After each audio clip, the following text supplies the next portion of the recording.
नमस्कार मंडळी, घरची चव या रेसिपीमध्ये आपलं सर्वांचं स्वागत आहे। मी आज तुम्हाला कोथिंबीर वडी दाखवणार आहे। त्याच्यासाठी लागणारं साहित्य, एक मोठी जुडी कोथिंबीर घेतलेली आहे। माझ्याकडे बारीक पीठ आहे डाळीचं, म्हणून मी थोडीशी मिक्सरवर वाटून घेतलेली आहे।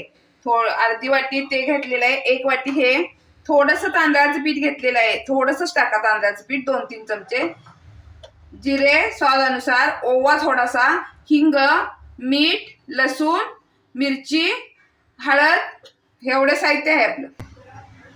हे मी आता वाटून घेतलेलं आहे। जिरे, मिरची आणि लसूण हे वाटलेलं आहे। आता ह्याच्यात सर्व साहित्य टाकणार आहे।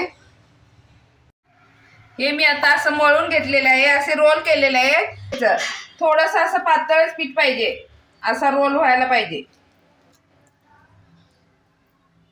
असा रोल व्हायला पाहिजे। जास्त घट्ट असेल तर आपली वडी फुलत नाही, आणि थोडंसं पीठ पातळ असेल तर वडी आपली छान फुलते। हे आता मी असे वाफेवर ठेवलेले आहेत, चाळणीमध्ये ठेवलेले आहे। असं आता हे चांगले वाफू द्यायचे, म्हणजे फुलतात ते।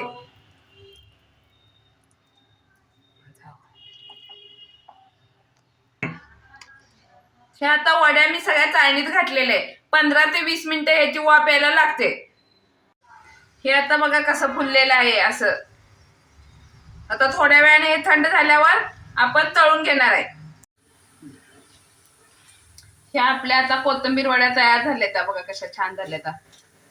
चॉकलेटी कलर येईपर्यंत, सोनेरी कलर येईपर्यंत तळायच्या। अशा ह्या छान कुरकुरीत झाल्यात बघा। जास्त पण जाळू नका, त्या कडक होतील, खुसखुशीत नाही होणार। ह्या खुसखुशीत झाल्या त्या। आणि थोडीशी टिप सांगते तुम्हाला, कोथिंबीर असू नाही तर आळूची वडी असू दे, थोडंसं तिखट जास्त घालायचं। कोथिंबीरला आणि आळूला ते तिखट जातं, त्याच्यामुळे थोडंसं तिखट टेस्टी पण लागते।